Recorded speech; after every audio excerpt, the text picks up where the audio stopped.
Meus irmãos e minhas irmãs, vos saúdo com a paz do Senhor. Estamos aqui para estudar a última lição do trimestre. Esta lição maravilhosa, e nesse trimestre, que foi um trimestre fundamental, onde nós estudamos sobre dons espirituais. Então foi uma lição muito boa, muito relevante, que nos fez crescer no conhecimento bíblico, como também no uso dos dons espirituais.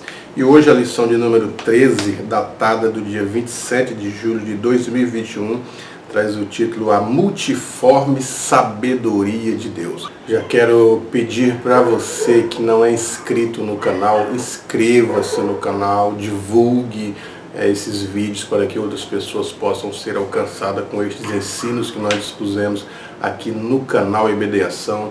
Ative o sininho para que você também possa receber notificações quando chegar novos vídeos no canal. Estaremos começando um novo trimestre, e esse trimestre novo que estaremos começando, que é o terceiro trimestre, vamos falar sobre o plano de Deus para Israel em meio à infidelidade da nação, as correções e os ensinamentos divinos no período dos reis de Israel. Portanto, estaremos postando aqui vídeos relacionados ao terceiro trimestre, uma lição que fala da história de Israel, está envolvendo os livros históricos como reis. Então não perca, são assuntos que aconteceram, e através desses assuntos reais, literais, nós estaremos extraindo lições de vida cristã para a nossa maturidade espiritual. O texto áureo está em Efésios 3:10, para que agora, pela igreja, a multiforme sabedoria de Deus seja conhecida dos principados e potestades nos céus. A verdade prática. A multiforme sabedoria de Deus vai além da compreensão humana e é demonstrada ao mundo pela Igreja de Cristo. Então sempre nós ouvimos palavras como esta: multiforme sabedoria divina de Deus, ou a multiforme graça de Deus. Quer dizer, há muitas formas da sabedoria divina se manifestar, há muitas formas da graça divina se manifestar. Por isso que é multiforme, quer dizer, muitas formas ela se apresenta. Então, de acordo com a nossa necessidade, é que a sabedoria de Deus vai se apresentar. De acordo com a nossa necessidade, a nossa carência de Deus, é que a glória de Deus vai manifestar-se em nossa vida. Então hoje falaremos sobre a multiforme sabedoria de Deus. E quando Paulo escreve aos Efésios falando da multiforme sabedoria, ou ele diz assim, o mistério oculto revelado, o mistério que estava oculto e foi revelado. Que mistério que era esse? Era o mistério em Cristo. O verbo encarnado foi um mistério. Tudo na vida de Jesus, em relação à nossa vida, foi um mistério. Como que o verbo se fez carne? Um mistério de Deus, através do Espírito de Deus. Como que uma virgem ela vai se engravidar, vai conceber, vai dar à luz, através do mistério de Deus. Toda a vida, todo o ministério de Jesus também revelado para nós através do tempo. No primeiro tópico, nós temos os dons espirituais e ministeriais. Então, são diversos os dons ministeriais, quanto os dons espirituais, eles são diversos. Nós encontramos, como a própria lição fala, e também ao longo desse trimestre estudamos sobre dons espirituais. Observamos que em 1 Coríntios, ali estão relacionados 9 dons espirituais, e aprendemos que esses 9 não são apenas estes que estão relacionados ali em Coríntios, que há, mas existem muitos outros dons espirituais, como aprendemos ali em Romanos capítulo 12, em 1 Coríntios 12, em Pedro, em Hebreus, em Efésios e Timóteo estão os dons ministeriais. Então são diversos dons, são amplos. Então, quando fala dessa amplidão, como a própria lição está dizendo, a sabedoria de Deus ela é multiforme, ela é plural. Esses dons ministeriais, os dons espirituais, eles alcançam as mais variadas comunidades cristãs espalhadas pelo mundo. Então são diversas as comunidades cristãs, são diversas as denominações, e aquelas que de fato abraçam as doutrinas como uma verdade, uma doutrina bíblica, estas comunidades com certeza recebem a multiforme sabedoria de Deus, o mistério oculto revelado, o Cristo encarnado, tudo aquilo que diz em relação à vida do Messias, como também os dons espirituais são dispensados a essas comunidades e os dons ministeriais são a elas outorgadas. E no terceiro ponto do primeiro tópico, a lição fala sobre a dádiva do Pai. Qual é esta dádiva do Pai? Está relacionada ao amor, né? Ao amor de Deus, a dádiva do Pai, aquilo que o Pai deu para salvar a humanidade. Nós, os humanos, nós fomos agraciados com o amor de Deus, o amor incondicional de dar o seu Filho. E este amor de Deus é o texto áureo do Novo Testamento, quando João fala no capítulo 3, versículo 16, todos conhecem, todos os novos convertidos, novos conversos, novos crentes, como os de idade avançada e com muito tempo de vida cristã, eles conhecem João 3,16, porque Deus amou o mundo de tal maneira que deu o seu único Filho. Então ali é o texto áureo da Bíblia mostrando essa dádiva do amor do Pai para com a humanidade. Ali em São João 3,16 está caracterizada os dons ou o amor qualitativo. Qual que é a quantidade deste amor? Não podemos mensurar. Por isso que ele diz, Deus amou o mundo de tal, não dá expressões, não há vocabulário, palavra para dizer o tamanho do amor de Deus. E alguns falam amor quantitativo. E depois ele diz que deu o seu Filho, o seu único Filho. Está mostrando o amor qualitativo. Qual que é a qualidade do amor de Deus? De dar o seu único. Só tem um, mas ele concedeu para que as pessoas que não merecem, que são corruptas, que merecem a morte, que merecem o juízo, se sintam bem acolhidas, bem cuidadas, salvas, felizes. Por isso que é o amor qualitativo. E ao longo de toda a Bíblia nós vemos essas expressões destacando o amor de Deus. Isaías diz assim, pode uma mãe abandonar ou esquecer o filho de peito, de colo, de qual ela ama?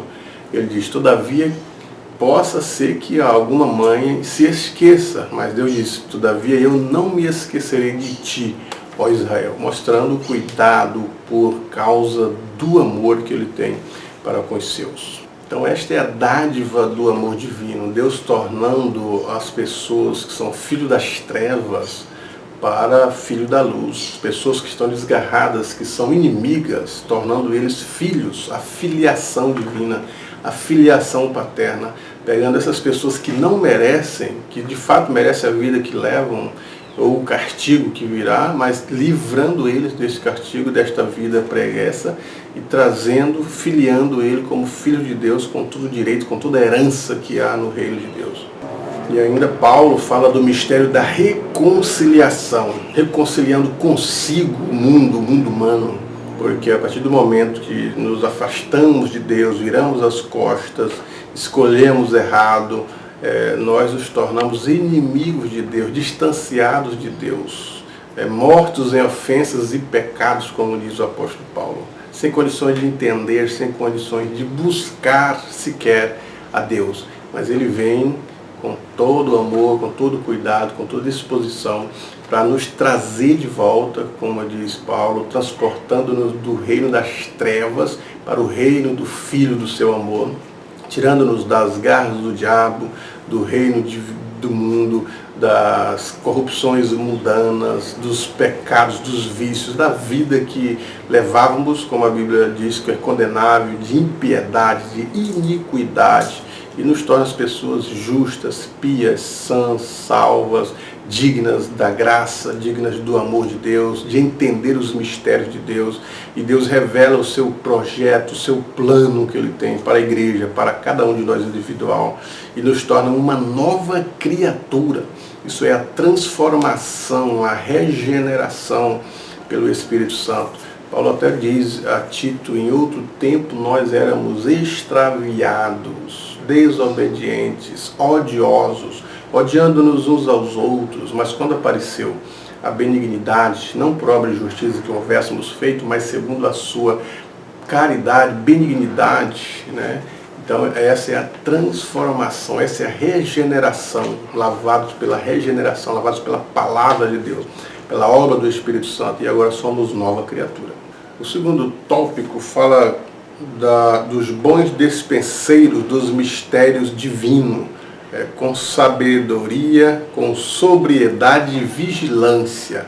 Então, o bom dispenseiro, o que é o dispenseiro ou a dispensa, a ideia de dispensa? Vamos dizer que uma empregada ela tem acesso à dispensa da casa do patrão, da patroa.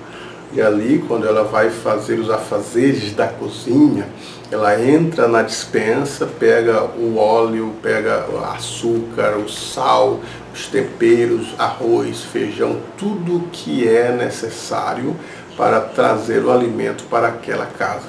Então ela pega o que ela quer, a necessidade que ela tiver, ela entra numa dispensa.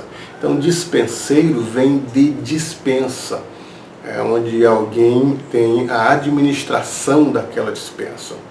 Ou mordomo, às vezes essa palavra também significa mordomo, a mordomia, aquele que administra. Por exemplo, José, no Egito, ele era um mordomo, e como mordomo ele administrava os bens do seu patrão.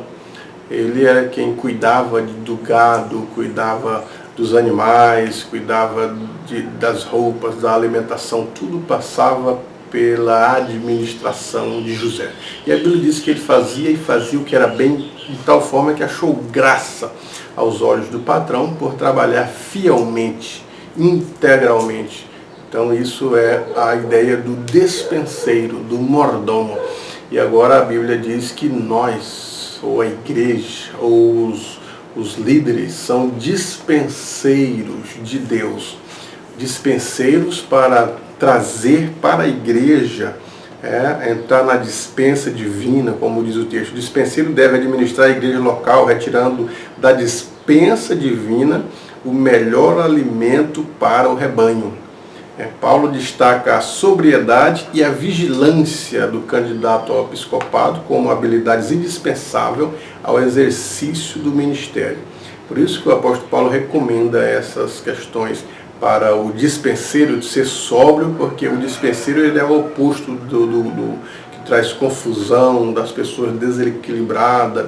O dispenseiro nunca perde a sobriedade, a vigilância em relação ao mistério para com Deus. Então os ministros, os líderes, os pastores, todos aqueles que alimentam o rebanho que é a igreja, esses são os dispenseiros. Entram na dispensa para trazer o alimento espiritual, o ensino da palavra de Deus, a pregação da palavra de Deus, a reflexão, a meditação, falar sobre o fruto do Espírito. Se alguém quiser os dons espirituais, ensiná-los, motivá-los, incentivá-los a buscar os dons espirituais, para que eles possam atuar na igreja de uma forma equilibrada, porque é bom que as pessoas busquem dons, busquem o fruto do Espírito. Então o dispenseiro ele busca de Deus, entrega para o povo a mensagem, o alimento, porque a pregação e o ensino da palavra de Deus são alimento da alma, do espírito. Os alimentos sólidos, materiais, são alimentos do corpo, mas a alma se alimenta do amor de Deus, do louvar a Deus, do adorar, de ouvir a palavra de Deus. A alma ela se sente satisfeita, completa, quando choramos na presença de Deus, quando servimos a Ele com fidelidade. A alma e o espírito eles se sentem realizados, felizes, quando estamos de acordo com a vontade de Deus, com a coinonia, ligados a Ele, ouvindo, sentindo a sua presença, se relacionando espiritualmente com o nosso Deus. E os dispenseiros são responsáveis por levar a Igreja de Cristo a este estado da alma, é o alimento espiritual. Mas para isso é necessário que o dispenseiro seja sóbrio, sejam equilibrados, sejam conscientes. Ele não deve ser alguém desequilibrado, alguém que não vigia, que vez por outra está no fracasso, mas alguém que está em vigilância, como disse o apóstolo João. É bom que não peques, mas se pecar temos algum advogado, mas é bom que vigie, que não peques, faça por onde sua vida e sua conduta sejam pautadas pela obediência, pelo equilíbrio da palavra de Deus, para trazer exemplo a outros. O dispenseiro deve ter amor e ser alguém hospitaleiro, que receba as pessoas. Os ministros de Deus devem receber a igreja, devem ouvi-las, conversá-las, não dar atenção maior a uns ou a um grupo e menor a outros ou a outros grupos, mas tratar a todos igualmente, receber a todos, receber os santos, aconselhar, ouvir, ter o amor de Deus, né? Nós precisamos de pessoas assim, que medite na graça, tenha amor para uns com os outros. Inclusive a Bíblia recomenda amar até os inimigos, amar os inimigos. Isso é o oposto do que o mundo oferece. O mundo diz que nós devemos amar aquele que nos ama, devemos favorecer quem nos favorece. Já o Evangelho é o oposto disso, amar aquele que é nosso inimigo. Bem dizer, isto é, falar bem daqueles que nos maldizem. Isto é, a pessoa está falando mal da gente e a gente vai por trás falando bem dele. Então isso é dizer bem de quem diz mal. O dispenseiro deve administrar com fidelidade. Então a graça derramada sobre o dispenseiro de Cristo, ele tem de ser administrada por eles com zelo e fidelidade. O texto que Paulo diz é assim: cada um administra aos outros o dom como recebeu. Administrar aos outros o dom como o recebeu, como bons dispenseiros da multiforme graça de Deus. Aí ele vai completando, pregando e ensinando. Então pregar da melhor forma, buscar de Deus para entregar para a sua igreja a melhor resposta que a igreja busca, o melhor incentivo que Deus quer para a igreja. Ensinar com qualidade, com equidade, esmerar-se, como diz Paulo, gastar-se. Esmerar vem de esmeril, vem de amolar, vem de gastar o ferro para afiar. E nós precisamos estar assim, nos gastando em prol da igreja, para que eles recebam o melhor de nós, o melhor conselho, as orações, o melhor cuidado. É por isso que os nomes de Cristo eram, conforme Isaías vai dizendo, o Senhor, né? Os nomes do Senhor, fortaleza, o espírito de fortaleza, o espírito de conselho, o espírito de sabedoria. Então, falando da forma como Deus faz o melhor para a sua igreja. O melhor conselho é dele, o melhor cuidado é dele, a melhor proteção é dele. E os dispenseiros devem buscar o melhor para administrar o corpo de Cristo. Então, tudo deve ser feito para a glória de Deus. Ministro de Cristo, dispenseiros dos mistérios de Deus. Porque tudo é mistério, o mundo não vai entender como os milagres acontecem, como a bênção acontece, como a salvação acontece, porque não são as ciências que vão dizer. Por isso, os dispenseiros de Deus devem ser fiéis em tudo, para que agora, pela igreja, a multiforme sabedoria de Deus seja conhecida aos principados e à potestade no céu. A multiforme sabedoria, as muitas formas que a sabedoria de Deus se apresenta na vida da igreja, na vida dos dispenseiros, na vida dos ministros, ela seja de uma forma que todos conheçam, porque a glória é para Deus, não para nós. Quando realizamos em nome de Jesus os milagres, a salvação, as maravilhas, é para a glória de Deus, não para a nossa glória. Então é Ele que vai ser glorificado, não nós. No terceiro tópico, os dons espirituais e o fruto do Espírito. Aí a necessidade dos dons espirituais. Hoje nós vivemos uma carência dos dons espirituais. Há aqueles que dizem que os dons cessaram, já tratamos em lições passadas. Você que não viu, pode assistir nas lições anteriores, nos vídeos anteriores, tratando das lições, falando do cessacionismo. Aqueles que acreditam que os dons espirituais cessaram. com isso, as igrejas que assim acreditam vivem uma mornidão espiritual. E a lição de hoje ela vem tratando da necessidade do fervor espiritual, do poder de Deus. O apóstolo Paulo diz assim: não me envergonho do evangelho de Cristo, que é poder de Deus. Então muitas pessoas pensam que você pregar tranquilamente está sem unção, sem o poder, sem o fogo.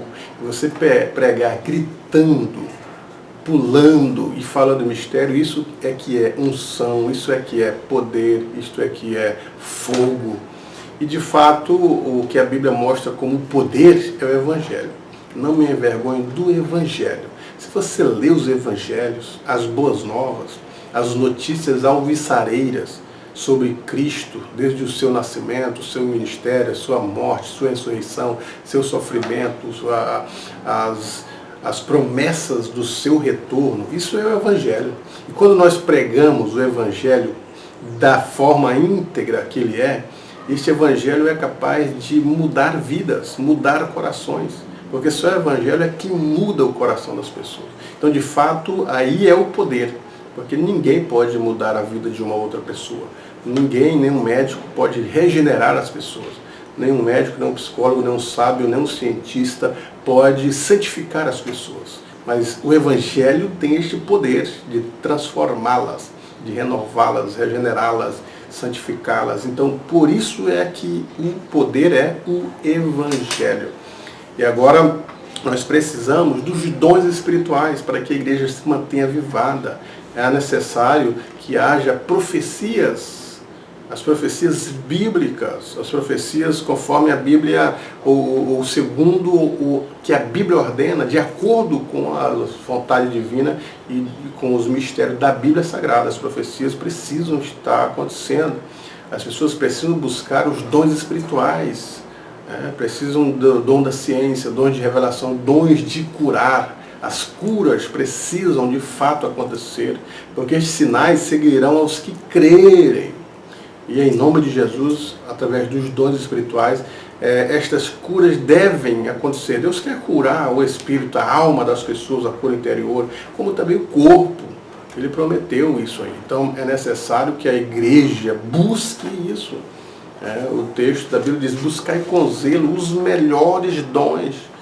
Acontece que as pessoas não estão buscando, não estão orando, não tem mais o dom da fé, não exerce mais o dom da fé. Por isso que as igrejas, algumas, não todas, ou muitas pessoas, vivem uma decadência espiritual, uma mornidão espiritual, uma frieza espiritual. Há um desinteresse pela oração, há um desinteresse pelas consagrações, pelos trabalhos da igreja, pelas orações, pelos cultos. As pessoas preferem as chácaras, as árvores, as águas do que o templo de Deus, de oposto com aquilo que o salmista disse: alegrei-me quando me disseram, vamos à casa do Senhor. Ou como o salmista disse: eu prefiro estar na tua casa do que em outros lugares mil, ou em 1000 outros lugares. Eu prefiro a tua casa. Os dons espirituais e o amor cristão. Paulo termina o capítulo sobre os dons espirituais dizendo: portanto, procurai com zelo os melhores dons, e eu vos mostrarei um caminho ainda mais excelente. Em seguida, sobre o capítulo mais belo da Bíblia, ele fala sobre o amor. Como já dissemos, não é por acaso que o tema do capítulo 13 é o amor de Deus. Está entre os assuntos espirituais da Bíblia. O apóstolo aos gentios refere-se aos dons espirituais, dizendo que sem o amor, os dons espirituais são ineficazes. Sem o amor, qualquer atividade nossa, ela se torna ineficiente, porque o mais importante é o amor. Quando buscamos os dons espirituais, porque amamos a obra de Deus, amamos o reino de Deus, aí estamos no caminho certo. Amor para com os fiéis e amor para com os ímpios. Amor para com aqueles que estão abastados com as bênçãos espirituais, as bênçãos financeiras, as bênçãos materiais, mas também amor para o miserável, para o carente. Porque o texto de Hebreus diz isso, que Cristo ele ama os forasteiros, as pessoas que estão passando por necessidades espirituais, necessidades emocionais, necessidades materiais, se importar com eles, se colocar no lugar deles. Isso é que é a compaixão. Então a igreja também precisa desse amor, porque é quando nós damos importância a todas as pessoas que elas se sentem valorizadas. Quando damos importâncias ou quando nos colocamos no lugar de quem está sofrendo, de quem está aflito, de quem está carente, de quem está se achando pobre, miserável, nós sentimos a dor do outro e nós colocamos em disposição para amá-los, para trazê-los, para levar a Cristo, nós estamos fazendo a ordem de Cristo e o que Cristo faria com essas pessoas. Por isso que ele disse assim, olha, eu estive enferma, não me visitastes, estive nu, não me deste de vestir. E eles perguntaram, quando te vimos assim? Jesus, nunca te vimos nu, enfermo. Ele falou, mas quando vocês fazem para as pessoas isto, a mim vocês estão fazendo. Quando vamos visitar os enfermos, é como se estivéssemos fazendo isso para Deus, ou para Jesus. Quando estamos vestindo as pessoas, alimentando, se importando, dando um minuto de atenção, é o amor divino que está em nosso coração. Porque ninguém, de outra forma, sem o Espírito de Deus, e deixaria a sua casa num dia de domingo, um dia de família, para estar nos hospitais, visitando, dando palavras, folhetos, ouvindo as pessoas, saindo pelas ruas, pregando, fazendo cultos, visitas. As pessoas, sem a ação do Espírito de Deus, nesse sentido, estariam em casa, descansando, se alimentando com a família, etc. Mas quando estamos cheios do amor de Deus, o Espírito Santo nos impulsiona a se importar com os outros através do amor divino. E o terceiro ponto é a necessidade do fruto do Espírito. Uma vida cristã pautada pela perspectiva do fruto do Espírito. Porque tanto os dons quanto o fruto são necessários para a vida do cristão. Há pessoas que buscam apenas os dons e as adquirem, mas vivem uma vida de iniquidade, no caso da igreja de Corinto. Paulo diz assim, que a igreja de Corinto tinha todos os dons, era uma igreja poderosa, que tinha a ação dos dons espirituais, a ação do Espírito, as curas aconteciam, as revelações eram presentes na vida da igreja, os mistérios, a palavra de sabedoria, a palavra da ciência. Paulo diz, a igreja tinha todos os dons. Ele fala, mas de que maneira eu vos louvo? Não vou louvar-vos. Por que não? Porque faltavam na igreja o fruto do Espírito. Porque o fruto ele dá um equilíbrio para a igreja. Só os dons espirituais, as pessoas não têm um equilíbrio. Só o fruto falta o poder, a operação através dos dons. Então há necessidade dos dois. Na vestimenta do sacerdote, ele tinha as campainhas, os sininhos que tocavam, mas também tinha umas romãs desenhadas para ficar entre os sininhos, entre as campainhas, para o som não ficar estridente, mas o som ficar equilibrado. Então vejam só, o equilíbrio espiritual na vida do cristão é através do fruto e dos dons espirituais. Nós podemos ter os dons de curar, mas se não tiver o fruto do Espírito, as pessoas se ensoberbecem, acham que aquilo é dele e de repente podem cair no fracasso. Mas quando tem o equilíbrio dos dons, sabemos que o fruto vão fazer-nos pessoas temperadas, equilibradas, com domínio próprio, e até o fruto vai repelir a ação da obra da carne. Por isso que está no mesmo livro, as obras da carne são manifestas, e Paulo vai relacionar as ações das obras da carne na vida das pessoas. Ele vai falar da prostituição, vai falar da ira, da discórdia, das dissensões, das heresias e de tantas outras coisas que acontecem, lascívia, glutonaria.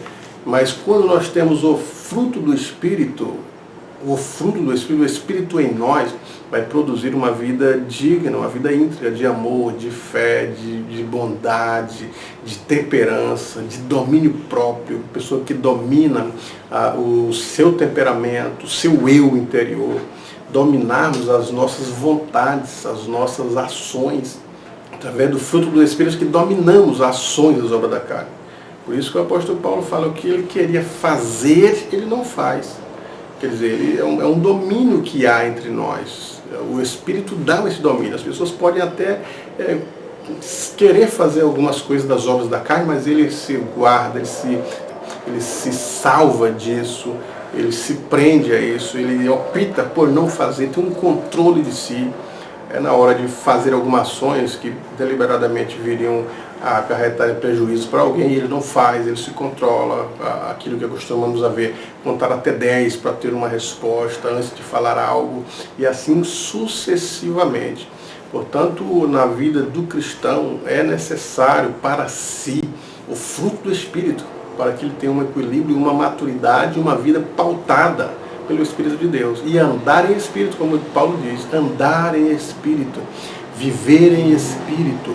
Paulo diz assim que os cristãos devem viver em Espírito. Ele falou assim, não vivo mais eu, mas é Cristo é quem vive em mim.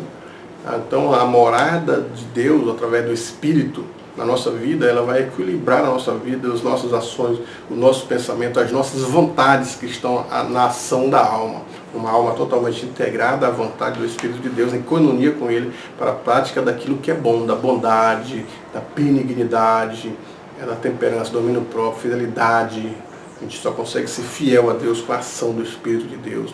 E em contrapartida a isto, ter uma vida com os dons espirituais. Para quê? Para que o Evangelho seja pregado com equidade, para que o poder de Deus se manifeste através dos dons espirituais, para que a fé das pessoas sejam acrescidas na palavra de Deus, no amor de Deus, que a igreja recebam bênçãos através da cura, através das manifestações, das revelações bíblicas.